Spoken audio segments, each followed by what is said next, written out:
Il y avait une fois 25 soldats de plomb, tous frères, car ils étaient nés d'une vieille cuillère de plomb. L'arme au bras, l'œil fixe, l'uniforme rouge et bleu, quelle fière mine ils avaient tous! La première chose qu'ils entendirent en ce monde, quand fut enlevé le couvercle de la boîte qui les renfermait, ce fut ce cri. « Des soldats de plomb !» que poussait un petit garçon en battant des mains. On les lui avait donnés en cadeau pour sa fête, et il s'amusait à les ranger sur la table. Tous les soldats se ressemblaient parfaitement, à l'exception d'un seul, qui n'avait qu'une jambe. On l'avait jeté dans le moule, le dernier, et il ne restait pas assez de plomb. Cependant, il se tenait aussi ferme sur cette jambe que les autres sur deux, et c'est lui, précisément, qu'il nous importe de connaître. Sur la table où étaient rangés nos soldats, il se trouvait beaucoup d'autres joujoux. Mais ce qu'il y avait de plus curieux, c'était un charmant château de papier. À travers les petites fenêtres, on pouvait voir jusque dans les salons. Au dehors se dressaient de petits arbres autour d'un petit miroir imitant un petit lac. Des cygnes en cire y nageaient et s'y reflétaient. Tout cela était bien gentil, mais ce qu'il y avait de bien plus gentil encore, c'était une petite demoiselle debout à la porte ouverte du château. Elle aussi était de papier, mais elle portait un jupon de linon transparent et très léger, et au-dessus de l'épaule, en guise d'écharpe, un petit ruban bleu, étroit, au milieu duquel étincelait une paillette aussi grande que sa figure. La petite demoiselle tenait ses deux bras étendus, car c'était une danseuse, et elle levait une jambe si haut en l'air que le petit soldat de plomb ne put la découvrir, et s'imagina que la demoiselle n'avait comme lui qu'une jambe. « Voilà une femme qui me conviendrait, mais elle est trop grande dame. Elle habite un château, moi une boîte, en compagnie de 24 camarades, et je n'y trouverai même pas une place pour elle. Cependant, il faut que je fasse sa connaissance. » Et ce disant, il s'étendit derrière une tabatière. Là, il pouvait à son aise regarder l'élégante petite dame, qui toujours se tenait sur une jambe, sans perdre l'équilibre. Le soir, tous les autres soldats furent remis dans leur boîte, et les gens de la maison allèrent se coucher. Aussitôt, les joujoux commencèrent à s'amuser tout seuls. D'abord, ils jouèrent à Colin-Maillard, puis ils se firent la guerre. Enfin, ils donnèrent un bal. Les soldats de plomb s'agitaient dans leur boîte, car ils auraient bien voulu en être. Mais comment soulever le couvercle ? Le casse-noisette fit des culbutes, et le crayon traça 1000 folies sur son ardoise. Le bruit devint si fort que le serin se réveilla et se mit à chanter. Les seuls qui ne bougeassent pas étaient le soldat de plomb et la petite danseuse. Elle se tenait toujours sur la pointe du pied, les bras étendus. Lui, intrépidement, sur son unique jambe, et sans cesser de l'épier. Minuit sonna, et crac! Voilà le couvercle de la tabatière qui saute. Mais au lieu de tabac, il y avait un petit sorcier noir. C'était un jouet à surprise. « Soldat de plomb, tâche de porter ailleurs tes regards !» Mais le soldat fit semblant de ne pas entendre. « Attends jusqu'à demain, et tu verras !» Le lendemain, lorsque les enfants furent levés, ils placèrent le soldat de plomb sur la fenêtre. Mais tout à coup, enlevé par le sorcier ou par le vent, il s'envola du 3e étage et tomba, la tête la première, sur le pavé. Quelle terrible chute! Il se trouva la jambe en l'air, tout son corps portant sur son shako, et la baïonnette enfoncée entre deux pavés.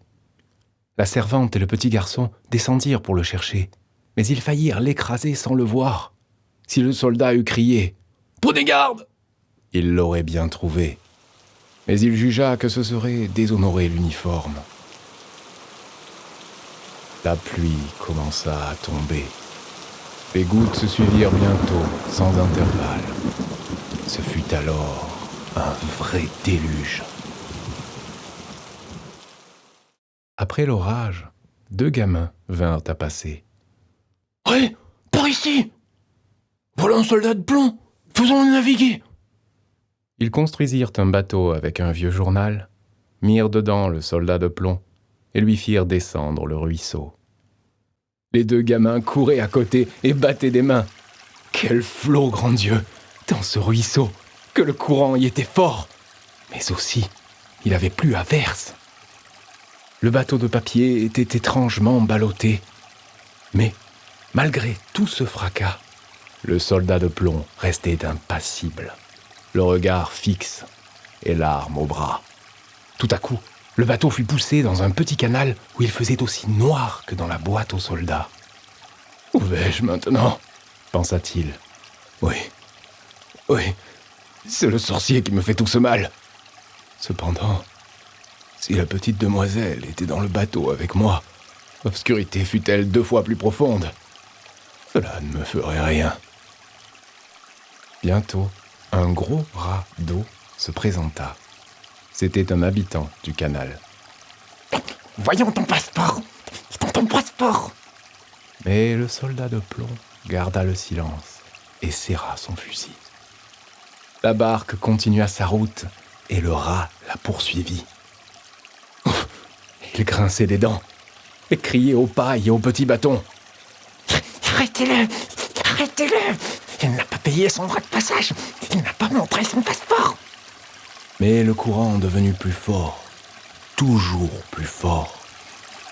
Déjà, le soldat apercevait le jour, mais il entendait en même temps un murmure capable d'effrayer l'homme le plus intrépide. Il y avait au bout du canal une chute d'eau, aussi dangereuse pour lui que l'est pour nous une cataracte. Il en était déjà si près qu'il ne pouvait plus s'arrêter. La barque s'y lança. Pauvre soldat s'y tenait aussi roide que possible, et personne n'eût osé dire qu'il clignait seulement des yeux. La barque, après avoir tournoyé plusieurs fois sur elle-même, s'était remplie d'eau. Elle allait s'engloutir. L'eau montait jusqu'au cou du soldat. La barque s'enfonçait de plus en plus. Le papier se déplia, et l'eau se referma tout à coup sur la tête de notre homme.